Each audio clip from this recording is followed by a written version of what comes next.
So friends, we are back to our topic pneumoconiosis.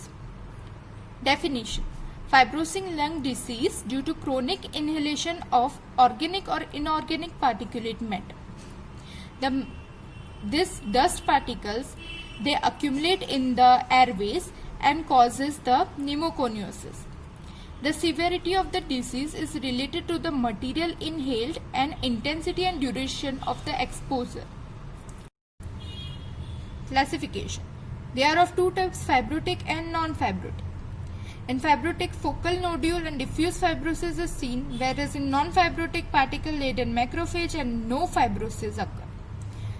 Example of fibrotic: silicosis, deposition of silica dust particle, and it is nodular fibrosis.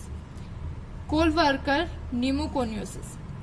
Asbestosis, here diffuse fibrosis occur. Berylliosis, beryllium dust particle deposition that causes granulomatous reaction. Example of non-fibrotic are siderosis, deposition of iron oxide; stenosis, deposition of tin oxide; barytosis, deposition of barium sulfate. The dangerous size of the particle are 1 to 5 micrometer. So now we will discuss about some of the diseases like anthracosis, silicosis and asbestosis. These are very important. Occupation: here coal mining; in silicosis, sandblasting, stone cutting and hard rock mining; in asbestosis, insulation industry. The mineral dust particles: in anthracosis, coal; in silicosis, silica. It can be of two forms, amorphous form and crystalline form. In asbestosis, asbestos, which can be in two forms, serpentine form and amphibole form. The serpentine form is the most common, whereas crystalline form of silica and amphibole form of asbestos are the more pathogenic. Site: in anthracosis and silicosis, upper lobe of the lung is affected, whereas in asbestosis, lower lobe of the lung is affected.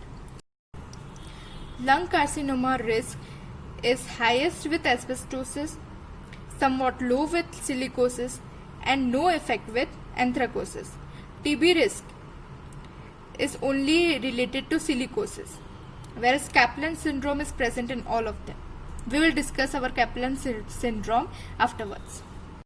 Gross: in anthracosis, coal macules, coal nodules, and later on PMF is seen. Coal macules are 1 to 2 millimeter in diameter.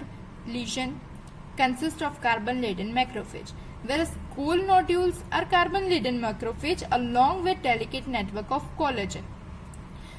PMF is progressive massive fibrosis, which are 1 to 10 centimeter scars. In silicosis, bilateral lymph node enlargement occurs along with its calcification, and higher lymph node enlargement and along with its calcification are the specific feature for eggshell pattern in the X-ray. Later on, PMF occurs. In asbestosis, pleural plaques, effusion and calcification is seen. Calcification, that is diffuse pleural thickening, whereas parenchymal, that is interstitial fibrosis and benign fibrotic masses are seen. Microscopy.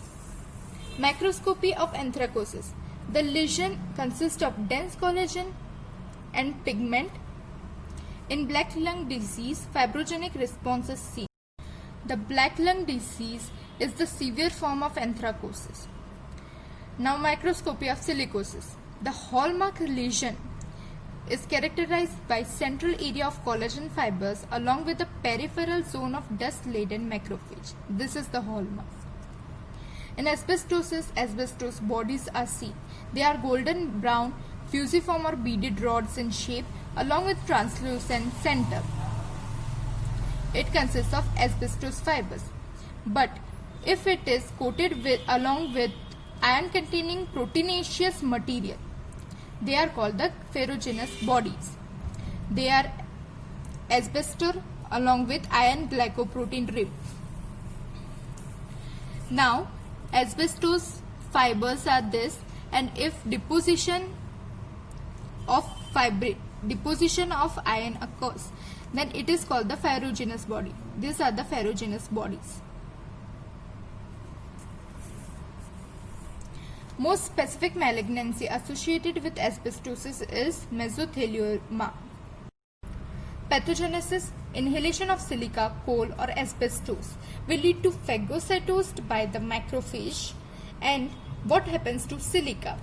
The phagocytosed silica crystals will activate the inflammasome and releases interleukins like interleukin 1 and interleukin 18.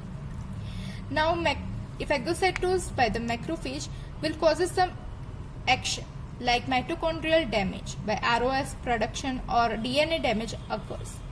That will cause fibrotic response, myofibroblast and collagen. The development of the pneumoconiosis depends on amount of the dust retained in the airways, size, shape and buoyancy of the particles, particle solubility and physiochemical reactivity, and possible additional effects of other irritants. Kaplan syndrome. It is a combination of rheumatoid arthritis and pneumoconiosis that manifests intrapulmonary nodules which appear homogeneous and well defined on chest X-ray. Basically, the Kaplan syndrome is combination of rheumatoid arthritis and pneumoconiosis. Lesions are typically subpleural. The lesions may grow rapidly, appear in crops, cavitate and produce a pneumothorax. Thanks for watching my video. If you found it helpful, then please like, share and subscribe.